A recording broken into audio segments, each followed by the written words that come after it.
I'm here. Good evening. Welcome back, Venerable. Second evening in the series on the psychology of Tantra and Green Tara. And the last time we almost covered it all, according to you.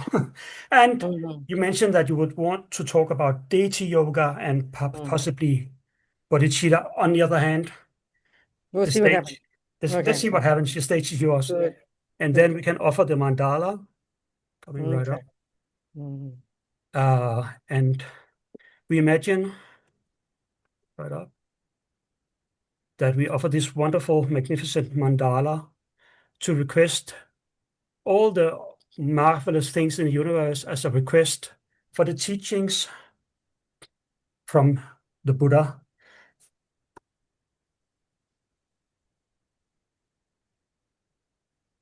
Sashi perki jukshin meto tramri rablinji nirek padi Sange Shindu Mehte Ubagi Doku Nam Da Shing La Je Pak Cho Jetsu Lama Dampa Ke Nam Ke Che Ki Kala Ke Hanse Tu Trin Tri Gita Sampe Dulce Sein Mala Sake Che Ki Tapa that too so.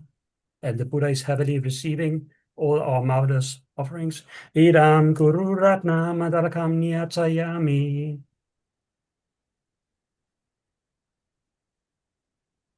So yeah, there's oh yeah, here we go. Yeah, so we think we're going to rely upon the Buddha until we're enlightened, and um and the Buddha, the Dhamma, the Sangha, and then we're going to hope the virtue we create by listening to these teachings may it cause us to become a Buddha, so we can be of benefit to others. That'll do. That's enough. Thank you. So it's you think about we wonder why all this kind of why all these deities are so sexy looking, and it's all about joy and happiness. We should there's a sort of a practical reason for that, a logical reason, because the point is this is surprising to us. I mean, this is not the way we talk in modern psychology at all. We hear in the Sutra teachings, we hear in the Four Noble Truths that Buddha's saying he's found methods to stop suffering. He's located what suffering is. He identifies it. He's located what the causes are. He says there is the state of being free of suffering, nirvana, and then there's a method. Well, that's one way of saying it. Well, another way of saying it is if you analyze, if you look at that as it's a method to get happy, stop suffering and get happy. And then when you look at the Buddhist model of the mind coming from these genius Indians, well before the Buddha, they're the ones who discovered the mind. They discovered the mind internally, you know. And if we look at the three categories of states of mind, they've got the negative, neurotic, delusional, I-based ones, and they're the source of suffering. They are literally why we are miserable.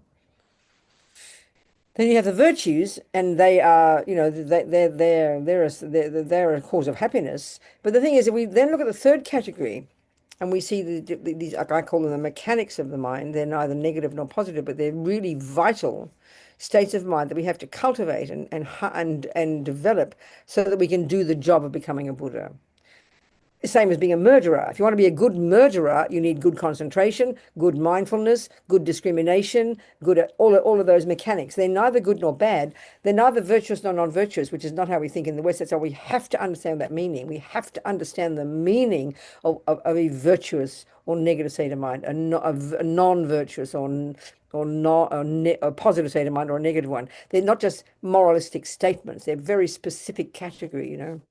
So this third lot have neither of those categories. And one of those in there, this is what I'm getting to now, one of those in there is called feeling.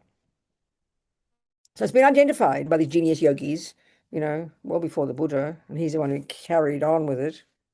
There's one called feeling.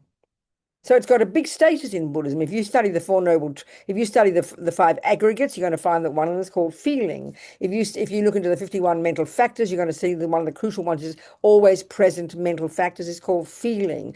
If you look at the 12 links of dependent arising, one of the crucial points of those 12 is called feeling. So what's this feeling? This is the point I'm getting at. Well, it's been discovered by these genius yogis, genius psychologists, these genius, brilliant people who've discovered the mind. And we're talking Buddha here and all the yogis since, that that the mind, which is not physical, that when its natural state, when it's, in other words, a mind in its natural state for the Buddha is a mind that's not polluted. So water in its natural state. It's a good analogy. Water can be polluted. You look in a glass, it looks just like good water, but it could be so polluted you would die if you drank it. But we know that the water in its own nature is pure. So you take the pollution out, and then what you've got left is pure water, and water is pure and clear. Just an analogy. So the mind, this mind of ours, when it's unencumbered by delusions, it's insanely, insanely, insanely happy. That's it.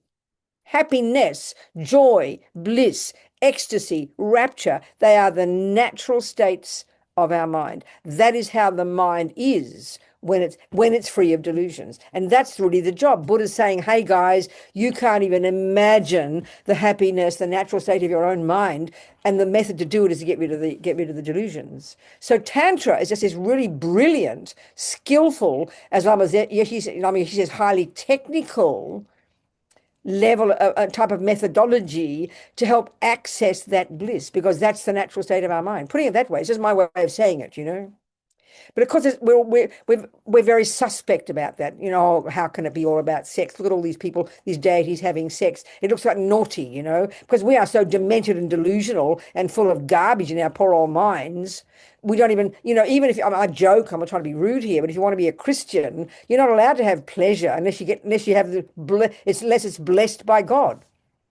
It's seen as this mystical thing that happens to happen when you have two humans make contact with each other. It causes incredible pleasure. Well, you can't have it without God's permission, you know, it's kind of naughty. I mean, and it's reasonable because we can't handle it. Our minds are completely berserk. And then what we see is these genius tantric yogis have discovered that there's something about this attachment energy that is what we think is the cause of getting happiness. This is our problem.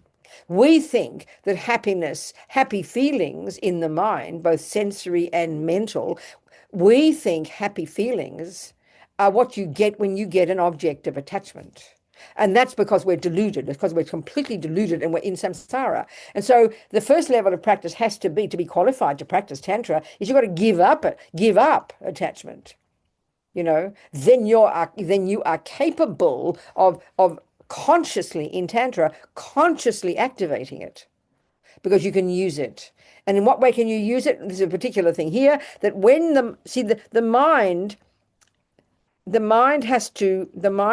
to get free of all the delusions, you've got to finally go to the subtlest level in samadhi and see and develop and access the more subtle level of your mind, and then cognize emptiness directly. That's the method to finally quit samsara. That's when you realize your nirvana. That's when you're on the sutra practice. That's when you get rid of the delusions, when you're finally able, through concentration, to get to a more subtle level of mind through samadhi, and then with that subtle level of mind you can cognize emptiness directly, and then eventually finally cut the root of samsara, and you're out of here, baby. And again, even there, forget Tantra, one of the whole point about that state of mind of being in nirvana is insane bliss. But forget even that, just to get single point of concentration on the sutra practices, this technique the Hindus developed, they accessed that. They discovered that the natural state of your mind is bliss. So then this skillful approach in Tantra is utilizing what the great yogis can utilize the delusions, particularly attachment, in order to energize incredible states of bliss, which you combine with concentration. And the only person who can do that is given up attachment, who's got renunciation, and even more than that, who's realized emptiness, and even more than that, who's got bodhicitta. They're the actual three prerequisites. The person who's qualified is a person who's got those. They can easily utilize, do all the practices that consciously, actively energize the bliss that is triggered upon contact with an object of attachment. So strictly speaking, you know, they talk about utilization in you are utilizing, attachment's the step, but you're utilizing the bliss, the enormous natural state of joy that our mind has. And that's what attachment, sorry, hungry of water that you mess it up. We can't have any objects of attachment without going mad. Islam without going berserk. Happiness, happy feeling, pleasure, joy, bliss, ecstasy, rapture, whatever word you like. This is the natural state of our mind. So you could argue that one of the state of mind of the being, yeah, indeed, who's got is total insane bliss, the bliss that you can't even conceive. One Lama, I remember Geshe another like Geshe not the one in London, who was in Queensland, at Chenrezig Institute years ago.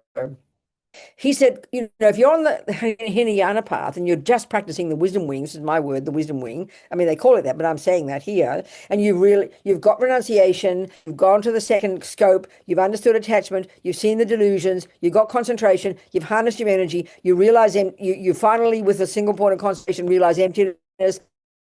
Out of here, you've finished, you've achieved your own nirvana.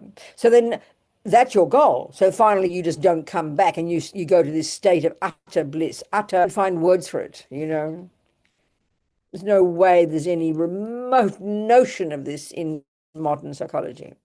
So when you got that, and then one day Buddha comes along, they say, a few eons later, after you've been in this state of bliss for so long, Buddha comes along and taps you on the shoulder and says, honey, it's about time you come out of this bliss and get back on the path and achieve bodhicitta and become a Buddha, so you can kind of help people. What's the point of just blissing out in bliss? It's completely self-centered. So he said, giving up that bliss is the worst suffering in the universe, which sort of just tells you how nice it was. So the point I'm getting at is the natural state of a mind unencumbered by delusions is bliss. You got to hear that. And no one gives it to you. It's not a gift from God or anything. It's your natural state. But and that's why the energy of it in Tantra is to go through these stages of renunciation and then realizing emptiness and getting bodhicitta. That's the person who's qualified. And that's, I think, even why, if you look at Tsongkhapa's path, the wisdom wing is the Hinayana path. It's the Hinayana path. It's the Hinayana path. Is you live in vows, you abide by the laws of karma, you give up killing and stealing and lying, you harness your verbal and physical energy, then you go to the second scope, you start to look at attachment, you get renunciation, but then you add, and then you get single point of concentration, which is a Hinayana teaching in its nature. Actually, it's a Hindu teaching.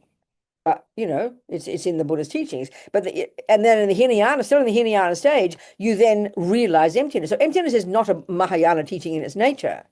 It's a Hinayana teaching. You need it to get to realize, to achieve nirvana, But Tsongkhapa, and I must be the other Tibetan Buddhists on the Mahayana path, they don't teach that you get samadhi at that point. They leave that and you get renunciation, you start to give up attachment, then you go to the bodhisattva path and you get bodhicitta first. And then you now can start doing the six perfections, and you finally, the sixth of the six perfections is now the fifth and sixth are you get concentration and you realize emptiness. Because now, can you imagine if you get too much bliss before bodhicitta, you will forget all about sentient beings. Who gives a hell about sentient beings? That bliss is so tremendous, So it's very skillful. But so this talk of bliss is really logical. It's the natural state of your mind, dear. But because we've got so much attachment and we are such junkies, we are desperate every single millisecond of the day to get some kind of happy feeling. And this is why we're so distraught, because we don't know how. We think it comes from cakes and penises and video games and all the crazy things that we do.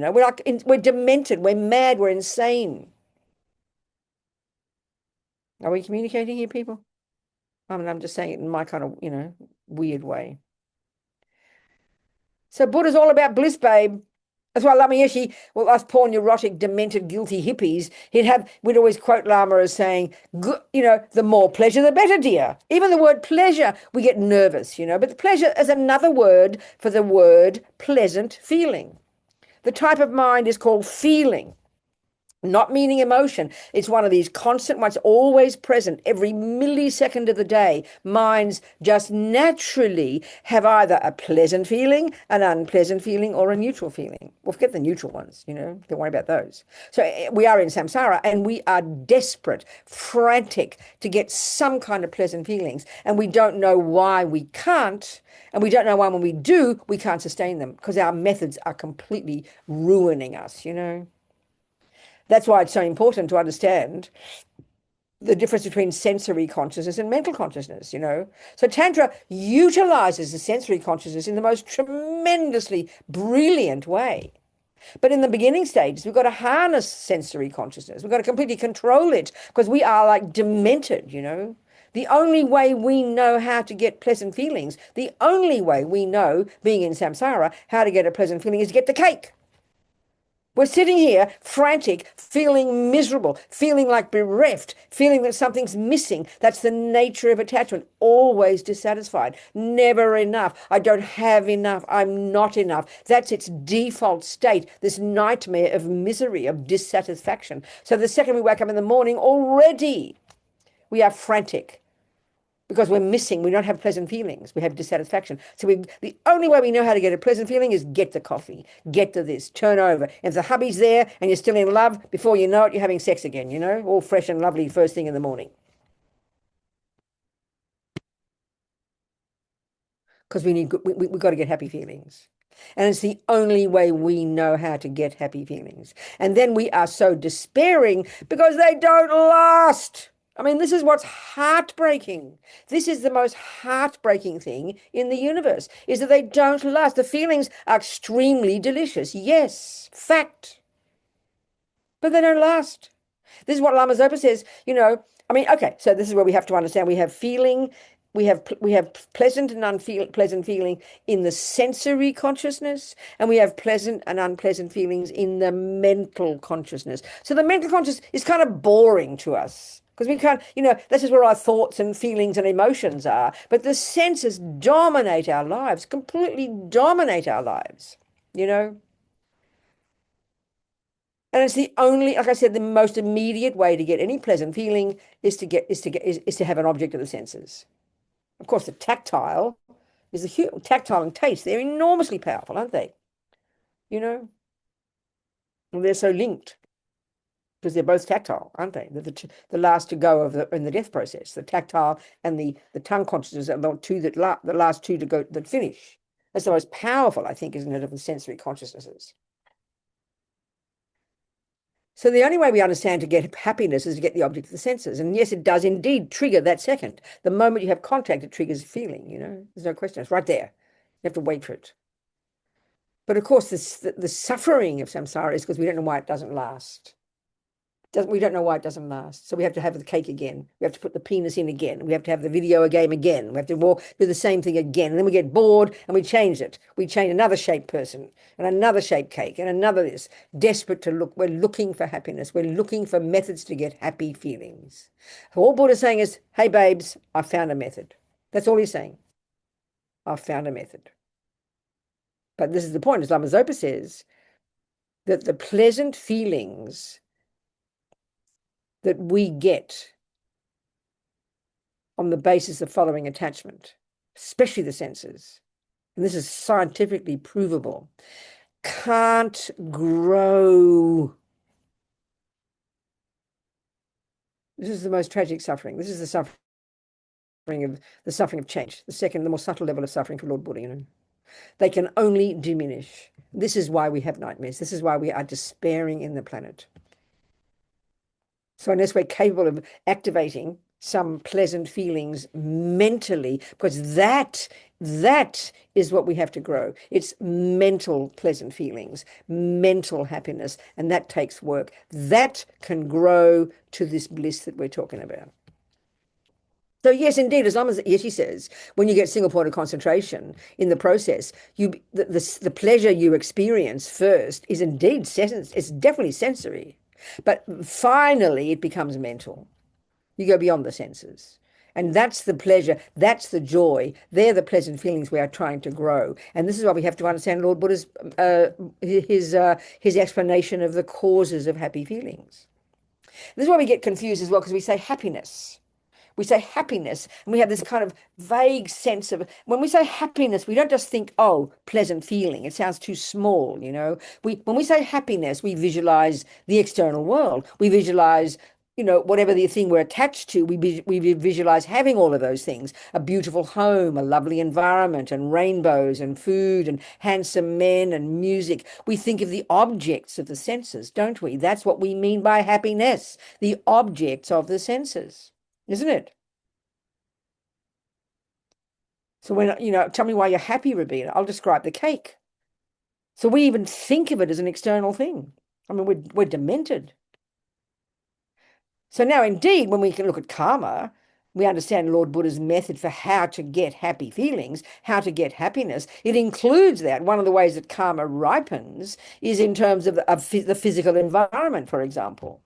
So a person's got, so, you know, when you get the results, when you get a happiness in terms of environment, the food is delicious, the sky is always clear, there's no pollution, you got a healthy body. That's what happiness in terms, and that's one of the karmic results to get, that's what happiness is in terms of the environment. The other way that happiness is experienced is in terms of people. People like you and treat you nicely and smile at you and are sweet to you. That also, the most fundamental one is the tendency to have happiness, the tendency to have mental happiness and sensory. So, of course, the clear thing is, if it's the potential of our mind to be perfectly, insanely happy all the time, which is very weird in the West. We would never say that. You go to a therapist, can I have methods, please, to be happy all the time? They think you're out of your brain.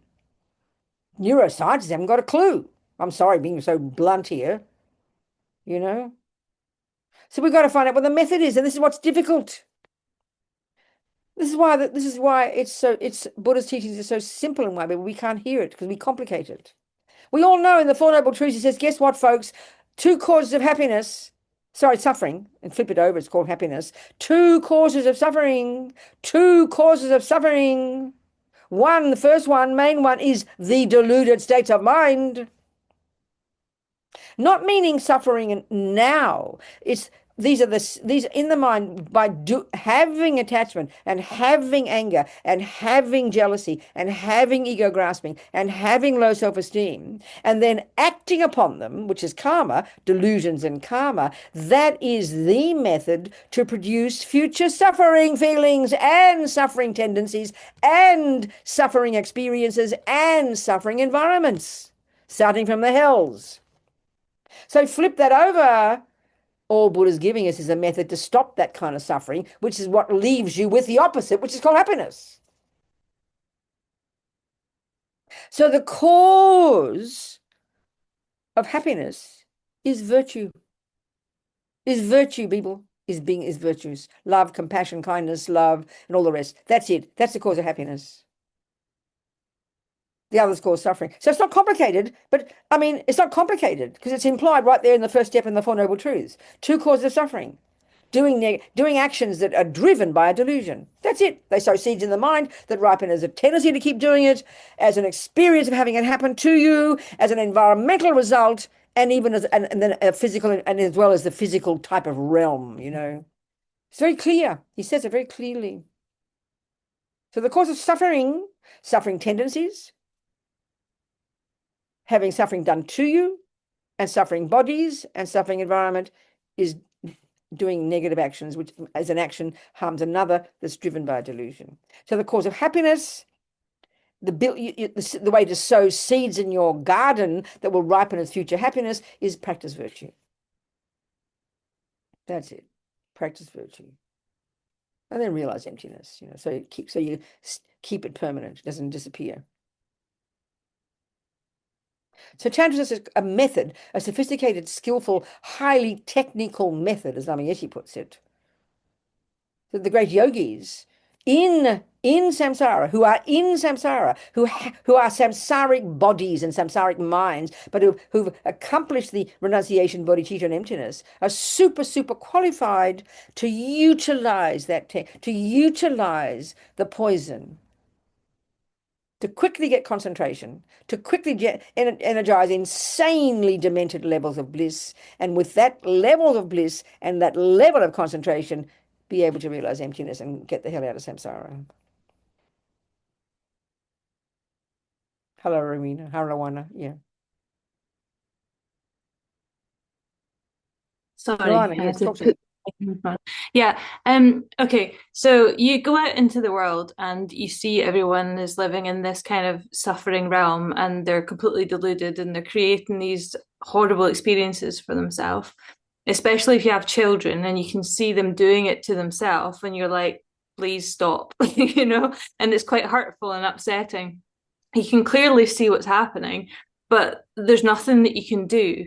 So it sort of becomes then really painful to sort of go through the world and actually be able to see that this is happening. Whenever you go through with ignorance, So what's the question? what do you do?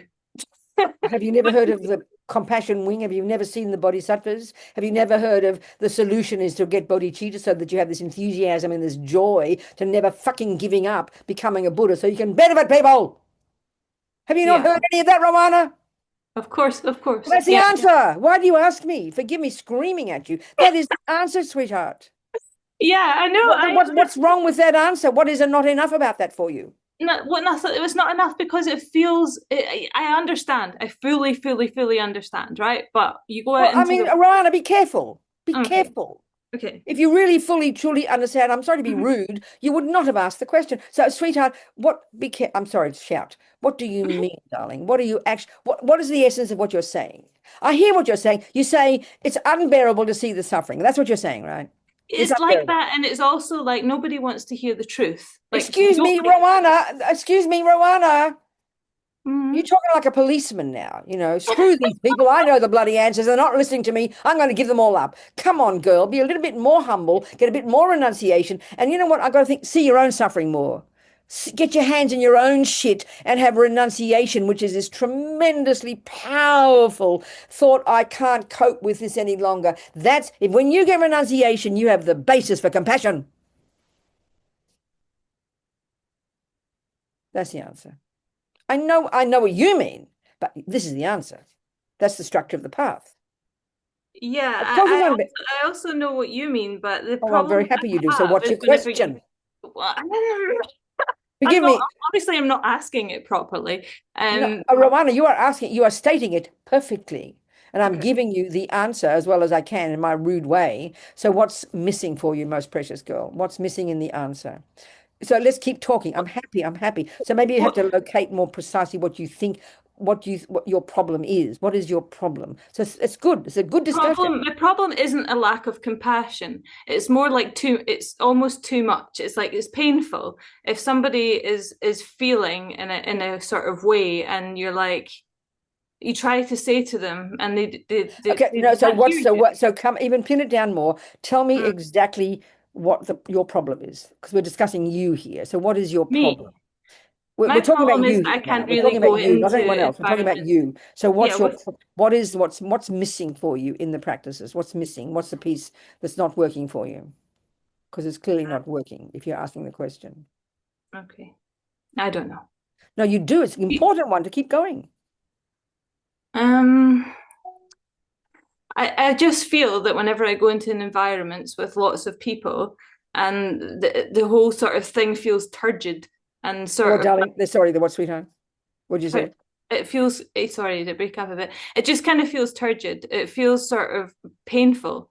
So what you're And saying is that when you see ordinary people who seem to have attachment and aversion and jealousy and neuroses, it's mm, painful to see it. Is that what you're saying? yes, Now you see that because you see it in your own mind, right? yes. Right. I So feel then it in it's my like, body too. no, well, your body is not really relevant, but I understand that point. The only reason you feel it in your body is because our mind is connected to our body, and Mm, then it's like it affects our emotions. That's what it means. So, mm, okay. So now let's say we're talking about people suffering from obesity. Let's pretend that's the problem. Okay. yeah, So there you are. You've discovered nutrition. You've been obese and you've discovered there is nutrition and you've found there is a method to stop obesity, your own obesity. Do you understand me? You've yeah, seen that, don't you? So then you go out into the world and you see all these people who are ignorant of nutrition. Do you agree with me? They're Yes. ignorant of nutrition. And you have the answer. You know how to help them, don't you? But Yep. they're not listening to you, are they? No. Now, that's what you're describing. That's a scenario, yeah? That's a scenario for Okay, sure. good. Stop right there. And that's the starting point, and that's what I'm saying. So what is your solution from that second? What do you think you can do? That's the point. That's the question. What's your practice from that second? That's the point. What are you going to do about it? What is your action? This is the It point. feels that people don't want to hear what they Okay, I want. didn't ask you that. Okay. You know that we know that already. Okay. We Yeah. know that already. Mm-hmm. I'm asking about you, who's in nutrition. We'll pretend that's Buddhahood. You've discovered how to stop the suffering. You know how to do it. You're doing it yourself, and you go and you try and help other people, which is the compassion wing, and they don't listen. So I'm asking you back to that point. What is your next step? What's your practice from that second? That's the question. It's very precise. Yeah. Because what you're saying is, what am I going to do? And I'm trying to get that from you. What do you think your next step is? In that scenario, No, not in that spoke. scenario. That's the general point. That's the world. This is the world you're describing. We know that. The world is Mhm. full of suffering, and you've begun to discover there are causes of suffering, and you see Mhm. this suffering in yourself, and you know there are methods that you are using, hopefully, that can help you lessen your suffering. Is that right? Yeah. Okay. Right, Yeah. and you know how to help people, but they don't want to know about it. But you still have the methods. So what? This is what I'm trying. I'm trying to put words in your mouth. This is the You do it meaning of yourself and show Rowana. This me. is the meaning of bodhicitta. This is the Mhm. point of it. This is the Mhm. point of it, Rowana. This is the point of what bodhicitta means. So then, what you see the Just be world, you see the suffering. virtues. What, Yeah, darling? you just do kind actions and do the best that you can do with what you No, have. darling. You're asking me, so I'm trying to tell you. So can you try Okay. and listen? Mm-hmm. I mean, I know you know the answers, but I'm trying to put it in a way that we can all hear it as well, because we all have the same question. So what Mm-hmm. you're saying is that so then, okay, there's different ways of answering it. But no, even forget bodhicitta. Forget bodhicitta. So what you're describing, no, okay, let's talk bodhicitta. So that you see a problem, you've got the solution, you're working with it yourself, you recognize other people have got the same problem, and you want to help. I need you to unmute because I want to talk to you. I Okay. need you to talk back to me. Thank you very much. So you want to you got two options. Okay, this is the point I'm getting at. You've got two options. One is you give up. I'm not going to try to help people, they're not listening. You give up, and then you would keep going best nutrition, and that's you achieve your own nirvana and you get the fuck out of here. That's one answer. I mean, I'm saying it bluntly. Well, it's one answer. Or you do what the bodhisattvas are trying to do, which is what they're saying is you see it and you go, I look at this suffering, this is unbearable. And then you go, can I help? And then you see, no, that person's not ready. So then what you have to, this is my question to you. So then you go, then what am I going to do? I'm going to continue working on my mind so I can achieve Buddhahood. So I am qualified to help them when they're ready. And then that's when you don't give up. That's what gives you enthusiasm. And that's the step you take. And that means you have to have this. So your problem, like all of us, is your attachment. Your attachment, which we still haven't got rid of, our attachment only wants everyone to behave the way we want. Your compassion does too, but our attachment wants them to behave the way we want. We want them to hear what we have to say because we know we're right. And then we have aversion and despair when they dare not to do what our attachment wants. So that's the name of your problem, Rowana, your own attachment and your own aversion. So then you decide, I've got to have the courage to give up attachment and then to give up aversion. So they won't freak me out when I see it. And I'll have the courage to then say, I'll never give up working on myself. And then I'll be able to help them when the time comes. That's the courage of bodhicitta. But also name your own problem. How come you can't cope? And that's called attachment and aversion, Rowana. Can you hear my point? So it's back to the basics for you. Keep working on your damn mind, girl. And get rid of attachment and get rid of aversion and be able to see these suffering people in the eye and see the shit and go, I understand their suffering. I'm going to never give up. And you keep working on yourself. Yeah. There is no other solution, Rowana. Okay. That's the answer. Are we communicating a little bit here? Yes. Thank you, sweetheart. Thank you. That's why they call the bodhisattvas courageous, They live in the middle of the shit. They see the garbage, but they're working on their attachment, which is like this junkie in them, in us, that only wants everything to be lovely. And it's not lovely, so it brings aversion, and then we go beyond that. We look the problem in the eye, and we go, I must continue working on myself. What choice? So that I can benefit them when they're ready. And that's what gives us a tremendous courage to never give up. The tremendous, powerful courage to never give up. That's what bodhicitta is, the courage to never give up. Rowana, we're communicating, aren't we? Yeah, wonderful. Thank you. Thank you. Thank you so much. Thank you. Perfect. It's the problem we all have, Rowana. You hit it on the head. I do. Thank you. Good, darling. Thank you.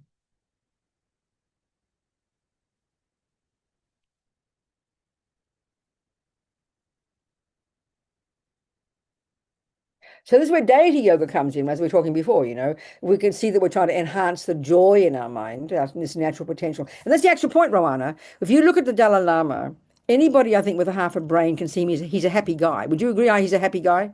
Yes. And the reason he's happy is because he's got no longer attachment and aversion. That's his skill.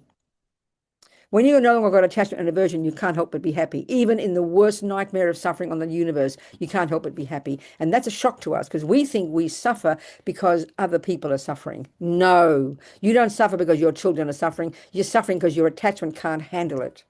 And that's why Dalai Lama is a happy guy. That's why Lama Zopa is a happy person, because they've given up delusions. They've done the first and second scopes. Can you hear me? I can. I got a new Lam Rim book today, so I can work on it. Keep I going. can work on it. So that's what deity yoga is. Deity yoga is just this method for enhancing the joy, enhancing the pleasure, enhancing the happiness, enhancing the happy feelings. That's what it is. So in the lower stages, in the first and second scopes, we've got to have our hands in shit, We've got to taste the vomit, look at the attachment and the anger and the fears and the dramas which break our hearts. Now we can afford to start identifying with our beauty and with our divineness and with our joy, have divine pride, have the courage to dare to say, I am the Buddha. And that's as scary as hell to us because ego just wants to have self-pity. It's full of self-pity, The self-pity me, as Lama Yeshe would call ego. So we're activating the joy, activating the happiness, developing the habit to be happy, the habit to be virtuous. Bringing the future result into the present. Then you visualize Tara, the end result of your practice. There she is, this sublime, insanely radiant, joyful, blissfully perfect person. And she's like a mirror image of your potential, and you're daring to identify with that. Then you visualize she comes into you. And then you visualize you dissolve into emptiness. And then this whole amazing technology of the sadhanas, So brilliant, to enable us to become ourself, that Buddha. That's what we're trying to do in Tantra, It's a very quick method to become the Buddha, that's all. But it's dependent upon the first stages. As Lama Tsongkhapa says in his hymns of experience, the paramita, the practice of the paramita path, realizations cause you to practice Vajrayana. And the perfection of the Vajrayana is because you've perfected the paramitayana. You cannot possibly get to Tantra and this view of enhancing and utilizing joy until you've done got rid of the shit, Not possible. Impossible. So we have to understand the logic of the stages of the path,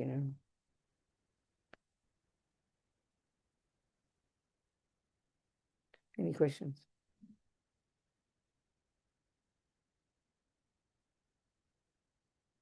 Anything?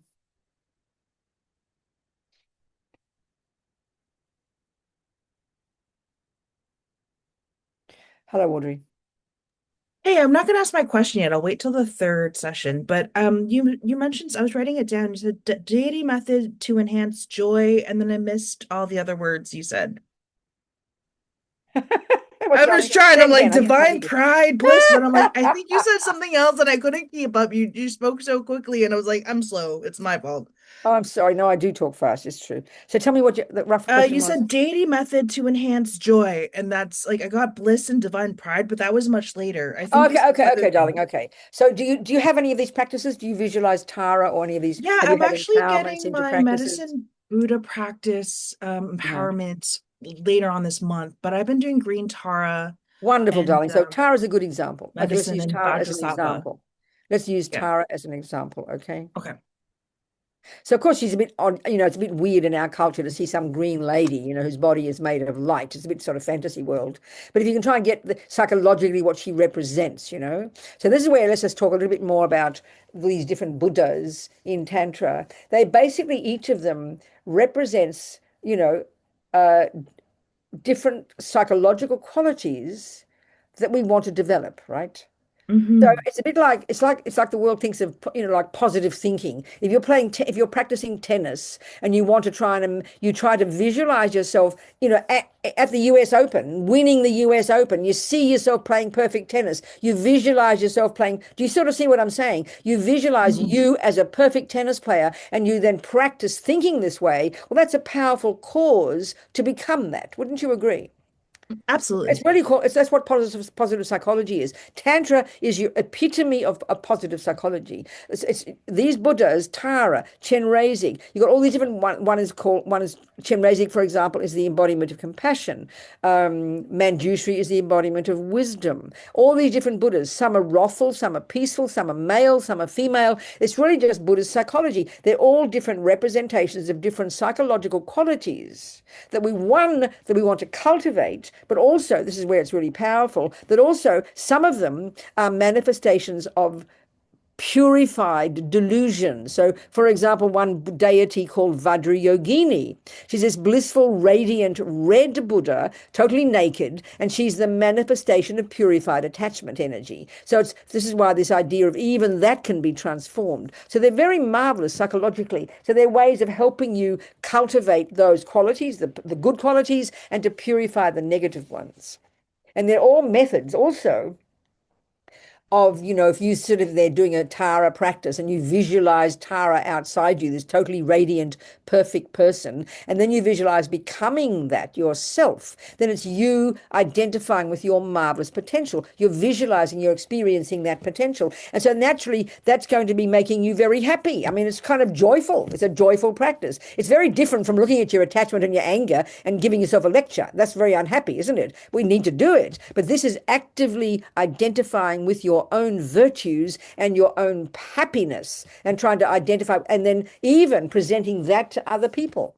I always remember Grace Kelly, that amazing Hollywood actor, She said, of course I have to look beautiful. Other people have to look at me.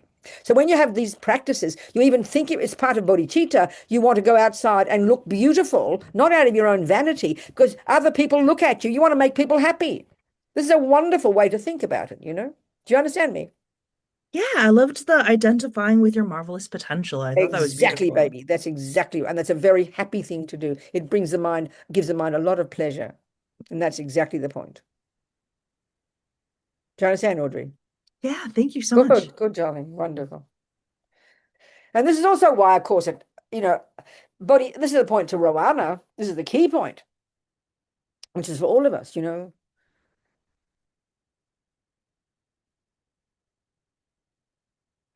that what keeps us going, especially because her question was about helping others. What keeps us going is this wish, because the thought, I want to help something. So she's got her children. She's working on her own mind. She sees her own attachment. She sees her own aversion. She sees her own neuroses. She sees they cause her pain. She then sees her children and she sees the same in them. And then she tries to give advice and, oh, shut up, mum, So she's despairing. We understand. So then that's my set when I said to her, what's your very next step? Well, the very next step is, if you're on that process of becoming the best nutritionist and you try to help others, you're not a nutritionist Buddha yet, but you're on the way. So when people don't want your methods, then that's when we think, oh my God, I can't cope. So then we have to first look at what it is in me that causes me to say I can't cope. What is it in me that causes me to despair? That's not because they are suffering. It's not even because you can't help them. It's because we still haven't finished giving up our own attachment, our own aversion, our own neuroses, especially attachment. Because attachment is this junkie in us, this junkie that only wants everything to be lovely. So of course she's got compassion for her children, but her attachment in her mind, like us, wants them to do what she wants. And then when they don't, her compassion is unhappy, but also her attachment is distressed. And then aversion arises, and then we despair and we want to give up. So then the conclusion is, I can't help them. They don't want my advice. So what are my choices? Give up, go to the mountains and get the hell out of samsara as quickly as possible, and that's perfectly fine. Or just keep moving, living in the world, working on yourself, or even go to the mountains to get realizations so you can come back down from the mountains, and now because you're more qualified, now you can help them. That's the thought to have. Bodhicitta isn't like this big, powerful thought in this moment, wow, wow, I'm a bodhisattva. It's the attitude, I must continue working on myself so that I can accomplish the goal, so I can then be qualified to help others. That's it. That's it. That's what keeps us going. That thought is what counteracts the despair. And it needs courage to do that. It needs tremendous courage, because the world is a very shitty place and the suffering is very terrible at all levels, you know. Not give up. It's the courage to not give up. Not give up, not give up just on sentient beings, but to not give up working on your mind. In other words, go back to your practice, Romana. That's what you're not giving up. Your own practice, not rushing around trying to bully sentient beings to do what you want. Keep practicing, getting rid of attachment, getting rid of aversion, getting rid of delusions, getting rid of your own suffering. That's underpinned by the wish to become a Buddha, and then you're qualified to help others. So it's not just giving up on others, it's giving up on your own practice. Keep moving, one step at a time. That's the answer. This is hard. And the person who's got renunciation, got bodhicitta, got emptiness, that's the person who then is qualified, you know, to get some results from these brilliant skills here. But we can all try them. I mean, even just, you know, Audrey's not taken an empowerment yet. She's going to do Medicine Buddha. But just to sit there and imagine Tara in front of her and imagine the blessings and saying the mantra, you know, is tremendously powerful, virtuous karma. Tremendously, tremendously powerful, virtuous karma. Amazing. Just to think I could be the Buddha is an incredibly powerful thought and all part of our practice, you know. So there's different stages of practice. We've got many tools in our toolkit, you know.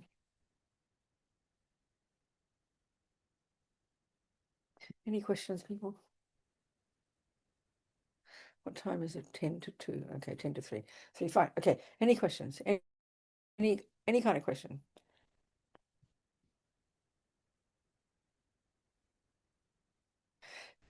So, okay, so the bodhicitta one is so important. So then, okay, they say that the wisdom one, realizing emptiness, is what enables you to become Tara. But what causes you to want to become Tara is bodhicitta, you know. They say that's the cause of becoming a Buddha. You can't have bodhicitta without emptiness, and you can't have emptiness without bodhicitta. I mean, you can, but they're not enough. You've got to have two wings. You can even lose bodhicitta. You can even, at a certain stage, you can even lose bodhicitta, you know. But you can't lose emptiness. Once you realize emptiness, you can't lose that. But until you realize emptiness, you'll never, ever, ever, ever, ever, ever, ever finish the path, ever. That's why compassion is not enough. His Holiness says, compassion is not enough. You need wisdom, you know. And that's where Romana's point. She feels it in her body, as she said. And that's because we have a body and a mind that are super connected. So when she has this compassion in her heart, her body feels, yes, absolutely.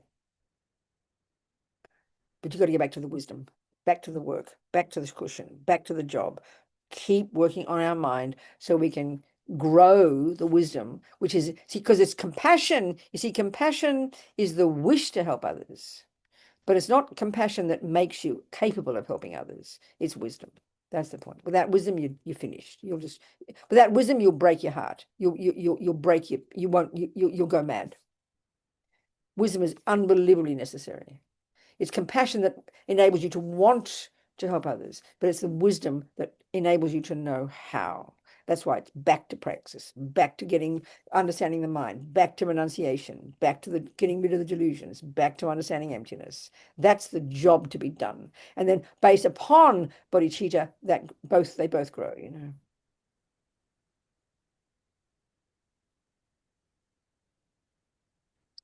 Excuse me, Venerable. Yes, Luke. Thank you. I was just thinking about what Rowana said. So I kind of am a bit the opposite. I've given up sort of trying to help people. I'm almost like I can't be bothered with all of it. Right, I understand. But I'm just wondering, is that wrong? Well, I mean, wrong, not wrong, Luke. Say more. Say what you mean by that. Have you been, Well, I mean, is it because you've been hurt by others or you just oh, being well, patient of with course, sentient everyone beings or has, what? right? Hmm. Um, it's more just I've just sort of slowly over time as I've got older, just sort of moved less and less or gone more away from people. So I just have a small group, my family around me, and that's about, they're the only people that I really care about. I If understand. I'm being honest, like I'm not, I understand sometimes that. I feel I like, oh, understand. Buddhists, we're But the supposed way to you said love it, everyone and I whatever, know, but but the way you said it was like a conscious decision to give up on others. Or is it just sort of it's evolved that way that you've just become yeah, I separate from feel your like family? it. Yeah. But if you I read the feel like papers it. and look at the television news or read your iPad and you talk about, Yeah, you hear like about I don't stuff. even watch the news. I don't even know what's going on in the world. I don't watch the news. Oh, okay. I'm completely oblivious to it. I And I'm understand. like, is that too extreme? No, I understand. This is what I'm trying to find out about so have you got a Buddhist practice? Is that what you're saying? Yeah, You've got a yeah. Buddhist But practice. more How does that look? Hinayana Yeah, no, practice. but I tell me don't. how it looks. How does your practice look? Just, I'm not trying to be personal. Um, I get a sense of you, What are you saying? yeah, sure. So I mostly practice Thai in the Thai tradition. I understand that. Which is the So wisdom wing, which is working on your mind, abiding by the yeah, laws of karma, living in your vows, not harming others, all the stuff that we talk about in the Tibetan tradition in the first stages of practice. Absolutely, absolutely. Which is the yeah. wisdom, which is I'd the say wisdom wing. that's You're working on your yep, mind. You're trying to control your body, your speech, and your mind and become a better yeah, human. Is that true? So yep, you're practicing. Okay, good. And does that play out as a better relationship with your family? Are you being kinder and wiser and more compassionate with your family? yeah, definitely. So you are trying to practice compassion and be more patient and those kind of things, Yeah. do you think? But I probably keep more like when I first got on the Buddhist path, I was very much like trying to sort of go to my family and almost not convert them, but go, oh, look at this, this is, and I could see after a little while they weren't interested. So That's I've right. just sort of given up even trying I anymore. understand. So, But you have your own practice and they mm, run around leading their lives. But surely yeah, the practice, so what is the benefit to you of your practice over the years? What do you see the benefit in you? patience with my Okay. children has There you been a go. big one. So what it's doing is giving you more contentment in yourself, which is the wisdom Mm, wing, but also naturally it's causing you to be kinder and more patient and compassionate, which is the compassion wing. So you are practicing the compassion wing, which is mm, thinking of others, but it's based upon you becoming more content in yourself. You become more content in mm, yourself, you'd say that? yeah, So you're doing yeah, both, but just within a smaller environment. So you are doing it. So that's good enough. Why not? It's fantastic. You're practicing it. You're yeah, putting your money where your mouth is. But I mean, the world is out there. You know the suffering. You know there are wars and dramas and poor people and rich people and people harming each other. You know all that, right? So when yeah. you might read about it, but if you think about it, what arises in your mind? Screw them, or oh my No, God, no. hope, To or be what? honest, not much. To be honest, nothing really. I don't really care, and I know that sounds No, no, selfish, no, but I'm no, don't just worry being about honest.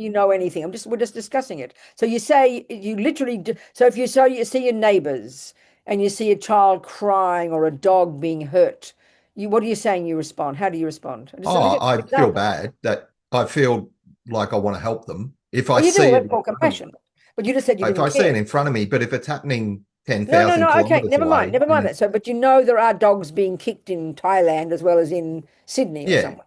So, okay, yeah, but if you see it, it does energize some compassion in you, does it? yeah, absolutely, Well, of then course. good enough. Go from there and just keep your mind open to Okay. if you're suddenly in an aeroplane and things all go wrong, everybody's fainting and screaming out, you'd probably have a bit of compassion there because they're right in front of you. Well, then go one step at a time. I mean, but just be careful when you say it, like, I don't care. You said it as if it's proactively, I don't care, screw them. You said it a bit like Mm, that. Did you yeah. mean it like that? Screw them all. Did you mean it that way? No, no, Okay. I don't. So then Yeah, be more skillful in how you say it. Because when yeah, you okay. describe how your life, you're practicing on the cushion, you're developing your own qualities, you're becoming more content, you're more kind and wise to the people around you. Well, that's the proof Mm, of the pudding. So keep going. And eventually maybe you might have the job to, like I mean, if you're doing it with the people who are around you, one day there might be 50 people around you and something happens, and then you'll be able to practice there. So one step at a time, Yep. one step at a time. But to have the words "I don't care" or just be careful of those words. That's what I'm saying. Yeah. That can turn you a bit cynical. Do you get my point? Thank you. You see my Thanks. point? Yeah. Good. Yeah. Okay, Thanks. wonderful. Good on you, Luke. What else, people? Questions, points? Or maybe I'll just let's just think about let's think about why. No, I want questions from you. I think it's important we have questions in our last 30 minutes or something. More questions, people, on this topic specifically or any other topic. I don't mind. It doesn't matter. We can cover everything. It doesn't matter. Are there any questions? If there really aren't, then it's fine. I can talk more, I promise.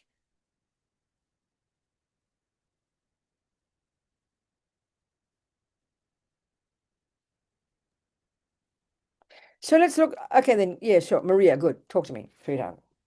Okay, thank you. Good. In the same type of experience, just to discuss and help me as well, I'm in the level of, looking at what's happening around, not blaming, not judging, even, leaders that I don't understand why they take these decisions. And try to see, even though they are doing these, horrible acts that affect lots of people, there must be a reason, there must be a purpose, there must be a cause and effect. And trying to see how we learn out of it, how, to see, their side, how, how their mothers feel about them. So even though they do something negative, I'm trying to see also that they have good aspects in their life. They are not only, they just take, and there must be a reason. And I'm trying at the same time to say, how can I help, right? How can I contribute more? And I know we can do small things and, I try to find small things, but I'm always asking, what more? There must be something more we can do. There must be something. So more we can do for your family, more you can do for your country, more you can do for what are you saying? What do you mean? More we can do. For everyone. And I know that the best way you can help is only understanding, having the wisdom to understand what the other person needs truly to help, whether it's individual or a country or something like that. And this is where obviously I need more work. And I'm Okay, see, that's the point. See, that's why we have to see this very intimate relationship between these this first stages of practice, which, as Luke is saying, is all about working on your own mind. That means looking at the Four Noble Truths. There is suffering. Buddha explains that there is suffering. He explains it. He then says there are causes. So the real work is, if the delusions in your mind, like everybody else's, is the cause of your suffering and why you do actions that harm others, and you don't want to carry on that kind of suffering, then the job very specifically is to work on your mind, to have a meditation practice, and then throughout the day to identify attachment, identify anger, identify jealousy, identify low self-esteem, catch them, understand them, and then counteract them, so that you slowly are lessening those negative habits, which will then imply your growing the positive habits. That's what's called the wisdom wing. That's the actual job of being a Buddhist, Maria. That's the actual job of being a Buddhist. So that brings two things.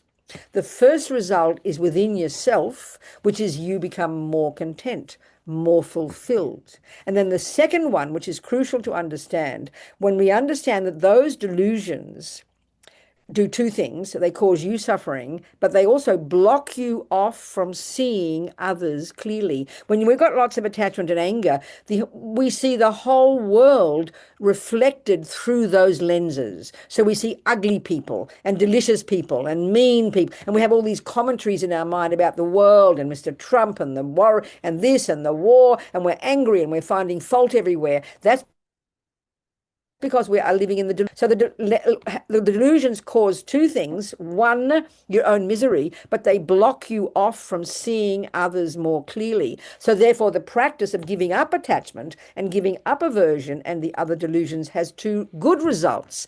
one, it makes you more content, but the miracle is it makes you more clear and enables you to see others more clearly.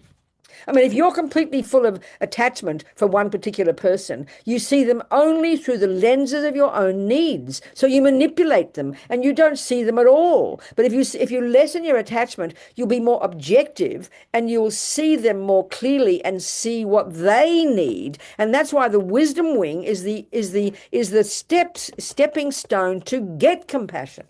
You can't possibly see what other people need until you remove your own neuroses, because they're blocking you from seeing what you need. We've got to see that. Do you see my point? I understand. And I'm at the stage where I'm completely calm and neutral, and I don't get upset, and I don't see them negative. Even world leaders like, I don't know, Hitler, which died, right? I do understand. see a lot of reasons, and I'm not upset. And I know it's a very sensitive, maybe I should find somebody else, Putin or you name it. I don't blame. I don't. Okay, so what's your question then? So what's the question? The question is, I would like to do more. You'd like to do more to help people. Right. So for example, when we talk about, even, the Epstein files or you name it, again, I don't blame. I know, but no, wait a minute. So what do you mean by do more, though? I don't understand them. Do you mean go out and work for a non-profit? Do you mean go and make $100 million and give it to people? What do you mean by do more, Maria? What do you mean by multiple things? Help people see, help, or maybe even help. Let's say the case of world leaders at the moment, right, and the war that is happening in the Middle East. How can we help those leaders? Okay, so stop right there. Okay, so stop right there. My feeling is it all depends on your personality. I mean, you could be a person who's on the bodhisattva path, actually being a bodhisattva, who has infinite love and compassion for every single person, but they're the local sweeper. They sweep the ground. They don't rush around trying to change the world, but they're a bodhisattva. They've got incredible compassion. On the other hand, you could be a person like Mother Teresa or like Martin Luther King, who goes and helps hundreds of thousands of people and millions of people by demonstrating and being a political activist. You've got to see your own mind. You've got to see what is right for you. And you being a quiet person, sitting in your family, being Maria, working on her mind, you could be developing incredible compassion, and that's enough. But also it includes every time you read about the world, having compassion, and that's based upon understanding why they are suffering, which is the view of karma. So then your interpretation of the suffering of the world increases your wisdom and increases your compassion. Meanwhile, you continue being a good mother or a good sweeper. It all depends on your personality. So, for example, let me give you an example. I was so fascinated. So before we go, did you hear what I said? Yes. Okay, so now I ask your question. So I'm just giving you an example to understand my position and where I stand. Yeah. I was fascinated and so positively attached and inspired by the peace walk. I understand. And the question is, I always try to find ways how a simple act of, and simple is not simple, right? But it's, it's a way of showing. Okay, so what you're saying is then you want to do something that's visible to others. Because that doesn't mean you're going to get bodhicitta. You could be, like I said, you could be the sweeper. You could be an invisible person as far as the world. I don't care. Yeah. Well, then that's all but that's my answer to you. If it is the right thing for you to do to start becoming a political activist, then you do that. If it's the right thing for you to keep being the sweeper, then that is the basis of your practice. It's up to you and your personality what is right for you. Are you hearing me? That's the answer. Yes. The answer is to find my own way. Yes.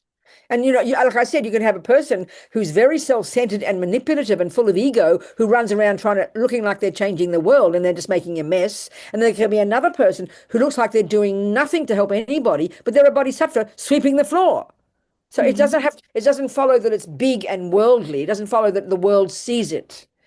It doesn't follow it's like stopping wars. It could be each individual person working in their own pace according to their own capacity. Okay, last question on this one. So I'm trying and I'm doing different things. But there's always something inside me, you can do more and you can do more. How do you, so I guess it is part of something I need to work on myself, because that shows me that I'm not happy enough to say, this is, content enough to have this bliss. The question was, when there's always this, you can do more, there's Right. also That's a function of attachment, which is dissatisfaction. No matter what you do, you always say it's not enough. That can be that's a serious problem for all of us. So you've got to distinguish between whether it really is not enough, whether you're just being lazy, or whether it's just you've got to learn to be content and more humble, that you're doing your best according to your capacity, and be content with it is extremely important. Right. Okay. Thank you. And I apologize for taking all this time. Thank you. They're all good points, Maria, really. Hello, Brenda. Hello. Thank you so much for your teaching. Yeah. I have, you spoke of imagining, visualizing ourselves as the deity Tara in this case, and then feeling Tara entering into us, we become Tara, etc. But I've heard that before we're allowed to imagine ourselves as Tara, we need a highest initiation or something. Could you? I'm a bit confused. I understand. Yes, I understand your point. No, exactly. I'm speaking very generally, that you can sort of, if you haven't had an empowerment, so for example, Audrey hasn't had the empowerment, some of those practices, we can do them without having received the empowerment, which means you could visualize Tara. Then you can just, in a general sense, imagine Tara absorbing into you, and you become oneness with Tara. And that's perfectly permissible. Like, just have a feeling of, but to do the actual more technical practices of, visualizing Tara and then doing the dissolution, meditating on emptiness, and then manifesting as the deity in Tara's form, that needs permission that you would receive if you took an empowerment. Yes, exactly. But broadly speaking, we can get, it can be very positive without even the empowerment. It's perfectly reasonable to think I'm Tara. You understand? But the more technical sadhanas that one would do, you need empowerment or permission to do those. Yes. So it's sort of a difference of degree. I'd say it's a difference of yes, exactly. And some of the practices you can't even do them at all, even visualizing the deity or even the mantra, the different stages, unless you've received an empowerment. Things like Tara, Chenrezig, and Shakyamuni Buddha, you can imagine him coming into you, and you can just a generalized feeling of, this is me. This is a wonderful, there's nothing wrong. There's nothing wrong with that. Just getting a sense of connectedness. It's very nice to do that. It's very uplifting as well. Thank you. Thank you. That's very clear. Thank you, Brett. So that's where really also, this is where the one of emptiness is so important, I mean, this is why, for example, we see this, I mean, they're initially very odd. You see this green lady made of light, they tell you, naked, wearing these divine clothes. First of all, it looks very Indian, so we think it's rather abstract and it's not our culture. And then we think, well, how can I possibly become this green lady? So our minds are too concrete, too stubborn, too caught up in, this is me, I'm Robina, there's this green lady. What do you mean become a green lady? Then the mind is too concrete, then you can't do anything. But the more we understand Buddha nature, the more we understand that the most basic teaching Lord Buddha gives in the Mahayana teachings is that, and there's another way of saying about the nature of our mind, that our mind is naturally has the potential to be a fully enlightened being. The mind has the potential naturally to be rid of all the rubbish and full of all the goodness. I remember, the etymology of the word Sangye, the equivalent of the Sanskrit Buddha. The first syllable implies the utter eradication from the mind of all delusions, and that's the Hinayana part of the path that we share. Like, say, for example, with Luke, that's the Hinayana part of the path that we share. That's it. That's the wisdom wing. You can rid the delusions. That's nirvana. You've quit all the delusions because he has found that they are adventitious. They're not at the core of our being. This is the most basic Buddha's teaching. You can achieve your own liberation from suffering and its causes, which is the bliss, and they mean it, of this liberation, nirvana, cessation of suffering. Then you've got the Mahayana component, you add bodhicitta to the mix, and that's the second syllable, ge, Buddha. That implies the development to perfection of all the virtues, which is what you do on the Mahayana path. And that's the bodhisattva component. So that's our natural state. That's our natural potential. You've got to hear those words. It's not some kind of special gift from anybody. This Buddha has identified that this is the natural potential of all minds. And as I said before, the bonus is that they are blissful. They're joyful. That's the nature of our mind. They're joyful. Delusions are gone. Not possible to suffer again. So, why did I start this? About the deities, yeah. So, okay, if we've got that, if we've got this, so in other words, the sense of who we are, if you take it from here I am being an ordinary, human being with, female human being, Australian, and these are labels, they are valid labels. I am Australian. Well, I'm also American, but I'm also British as well. There you go. I've got 3 passports. Never mind. So it just depends on how I feel. Mostly I feel like an Australian, actually. I have to say that. When I went for my American passport, it was so sweet. I said, can I keep my other passports? And she was very clear. She said, we don't mind how many passports you've got, as long as you have allegiance for the United States. So I've got to practice feeling like an American. I suppose I could do that, isn't it? But you get my point in how you identify yourself. We have labels, how we identify ourselves. And this is where we can see in the world tremendous suffering can come. Look at the torture and suffering of all this gender confusion now. We don't know who we are. Am I a boy? Am I a girl? Am I in the middle? Am I none? It's like we're confused because the trouble here is this view here, taking the view of arising and empty. This is the thing. It's really understand. Nothing wrong with labels. Labels are the way we communicate. If I just don't speak and say, oh, I don't want to call that a cup, that's label, then I don't know how to communicate with you. I can't, how do I indicate I want a cup of tea, please? So it's not the label is not the problem. It's the concretization of the labels. It's the over-exaggerated identification with the labels. That's ignorance. That's the function of ignorance. So you've got a lot of ignorance. This very strong maripa, this very strong ego grasping. I am this and I am that. What do you mean what do you mean even do anything different? I can't do that. Not to mention being a green lady. It's like a joke. So if we have understanding that, yes, I am conventionally Robina, 5 feet tall, which is 1.2 meters or something, Australian, this age, they are labels and they happen to be facts. So that's okay. Loosey-goosey, relax about it, I know when I first met the Dharma, and I'd been this radical political activist, first lefty and then feminist, very powerful. And feminism especially because I am female, So it was a very strong identity when I was a feminist. And then I met the lamas. I met Lama Yeshe and Lama Zopa. And, and it was quite shocking to me, shocking, because the monks sat in front of the nuns, all that kind of thing, right? It was very kind of shocking to me. And then I began to listen to Lama Zopa teach about karma, that I've had countless past lives, that I've been a dog and I've been a hell being, I've been a human, I've been a male, I've been a female. Then you much more relaxed view about who am I. I mean, if you have a materialist, if you have a philosophical materialist view of the world, there's one life and this is who you are and that's it. And someone else makes you, like you're stuck.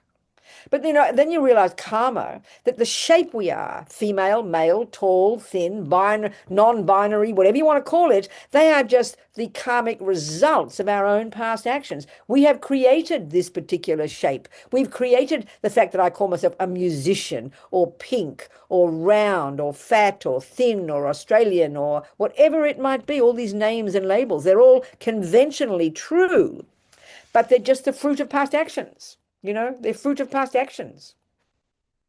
So when you realize that we are the fruit of past actions, and then you realize we can become a fully enlightened person, then you learn to know what actions to do to become that kind of person. So, I mean, it's flexible. And what enables this to happen is emptiness, dependent arising. Things don't have an intrinsic nature. There is a cup. That's why dependent arising and emptiness are the two truths. And the Tsongkhapa teaches emptiness within the framework, especially of the two truths, because this prevents us, as he says, from falling into the abyss of the great mistake of nihilism. The commonest thing about I'm not a label, I'm not male, I'm not female, I want to be a boy, I want to be a girl, it's this fundamentalist grasping at certain labels. They have in their nature tremendous power. We make them more powerful than they are. They're still true. So it's this whole thing of putting the two truths together. So, the Buddha says, Lord Buddha says, in the two truths, one, you have to establish that something exists. You have to name it, you have to define it, and then you all agree upon that definition. You can't begin to talk about anything until you've done that, which means you've got to give it a name. You've got to say, that's a cup. Oh, I don't want to have labels. That could be helpful if you're too concrete. I remember when I went through my hippie phase, which is my first of my kind of changing from my viewpoints. It was a very important time because it was like a bit about emptiness. It was like I used to, I was a hippie, I was smoking marijuana and stoned out of my brain.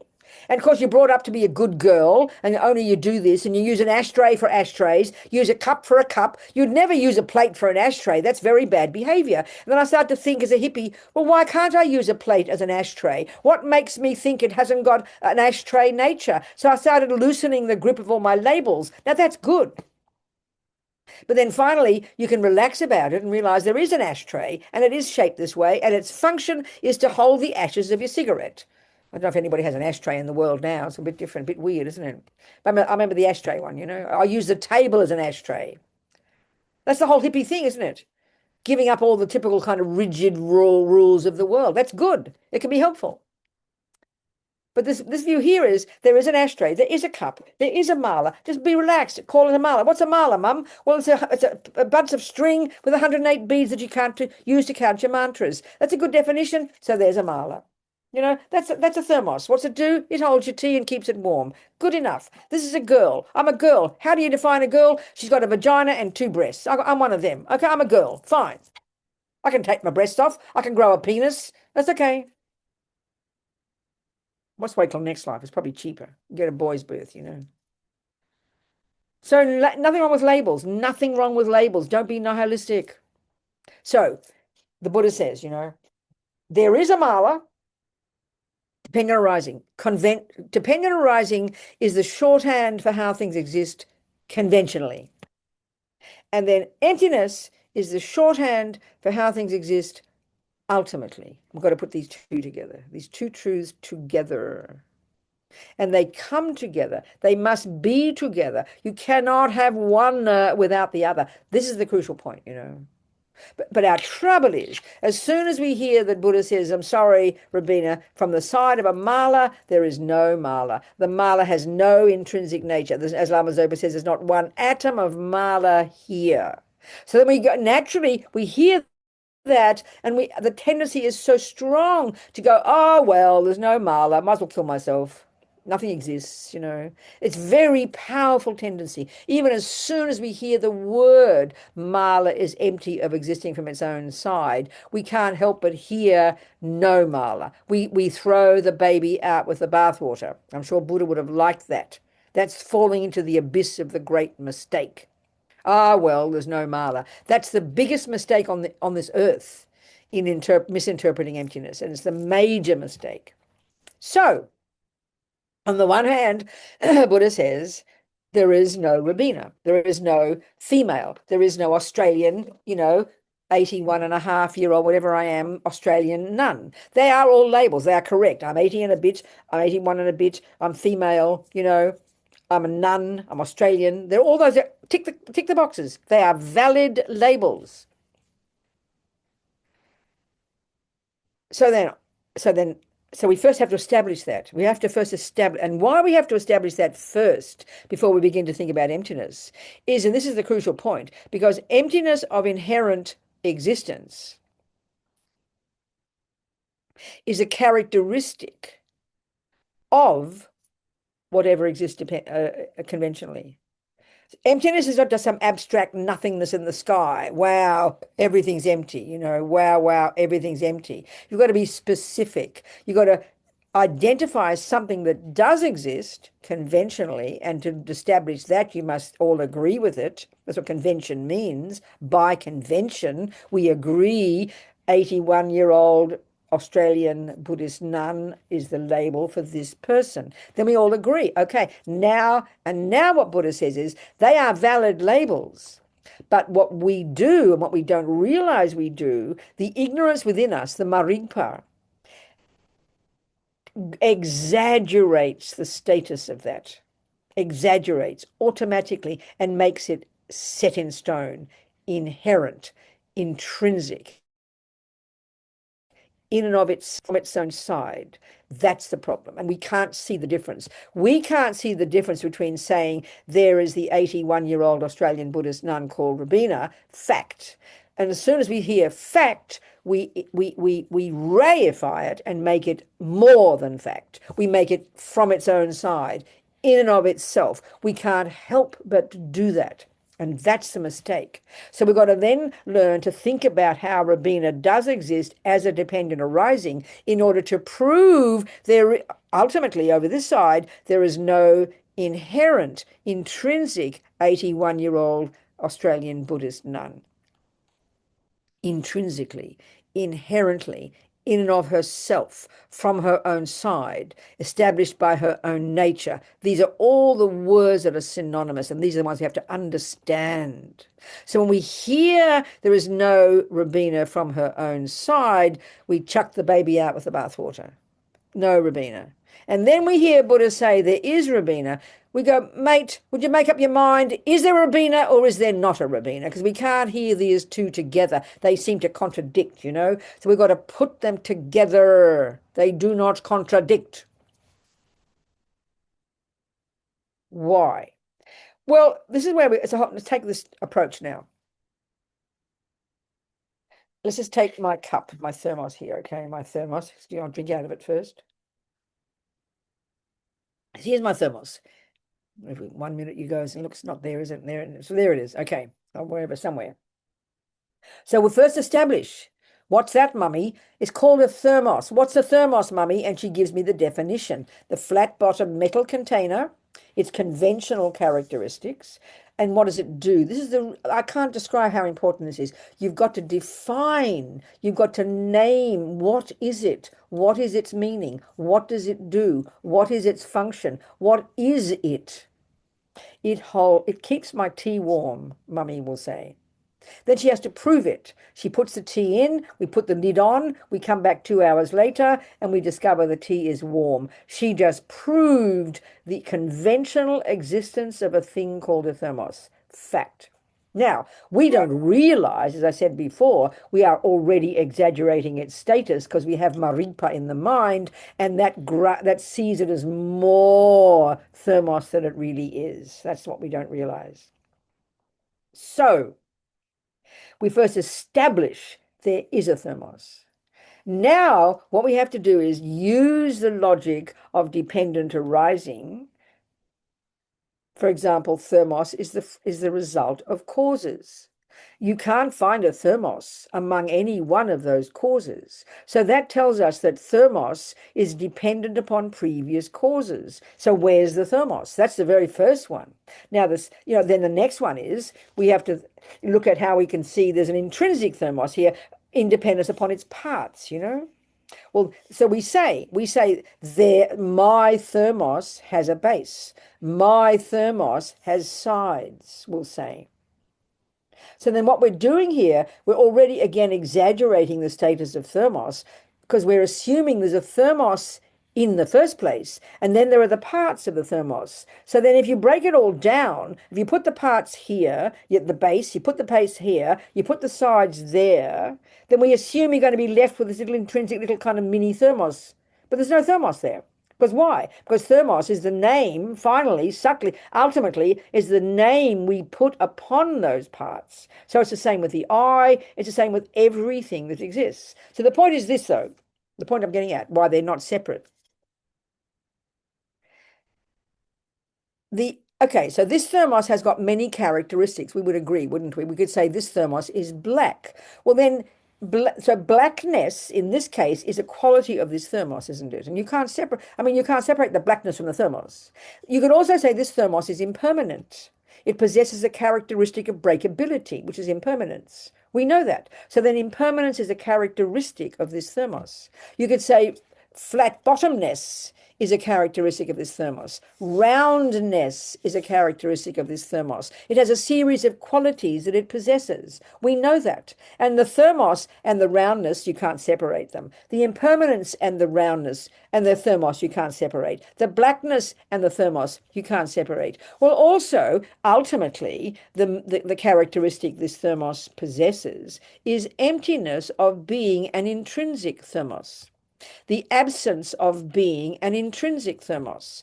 Now, then we go, what are you talking about? Because we don't even know that we think it's an intrinsic thermos. That's our problem. We don't think we think that because the mistake is so utter in our minds. But the absence of that characteristic that we think it has, but we don't realize we think it has, that you can't separate that from the thermos. So in other words, you can't find emptiness of inherent thermos, one of the two truths.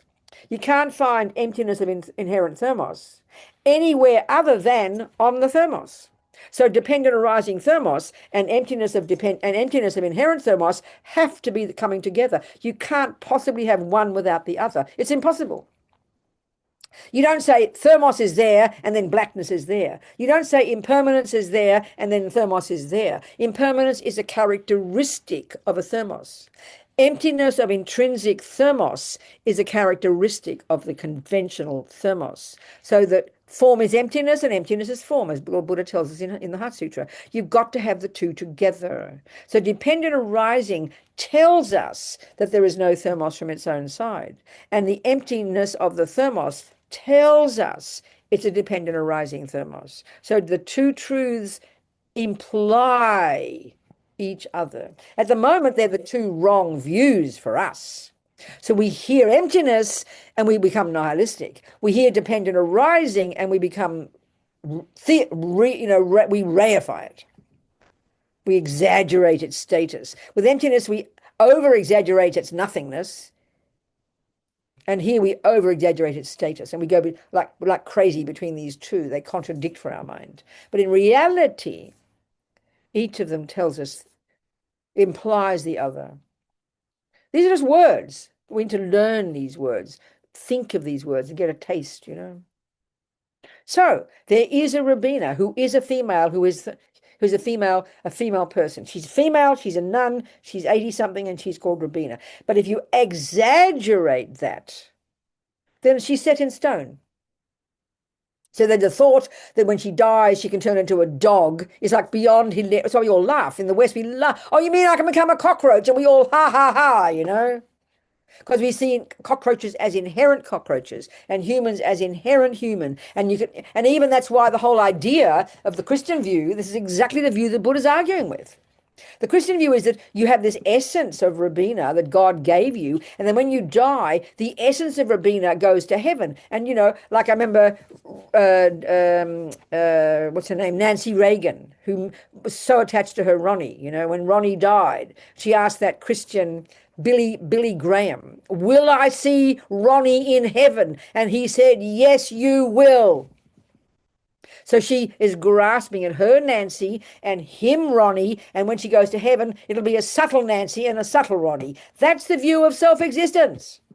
That's the view of inherent existence. That's the dualistic view that Buddha's arguing with. So there is a Robina, there is a nun, there is an Australian, but not from her own side. There's just this kind of flight, there's just this casual coming together as a result of past actions. So if that's true, then I want to become a Buddha, please, and I possess that potential. My mind has no intrinsic nature. It is empty of existing from its own side, and that emptiness is its Buddha nature.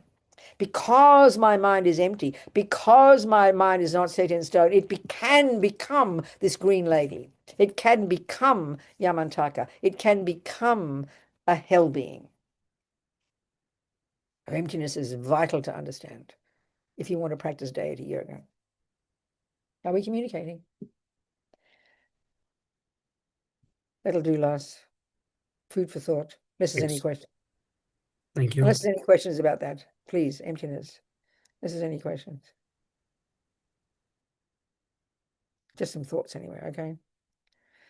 So renunciation, you can't get any far. If you don't get renunciation, forget about emptiness and bodhicitta. Renunciation means you've got to know your own mind so vividly. You've got to see the attachment, see the anger, see the disgustingness, not self-hate, but with such compassion for yourself. Oh my God, look at what this is doing to me. Look at the suffering it is causing me. I am sick of this. That's renunciation.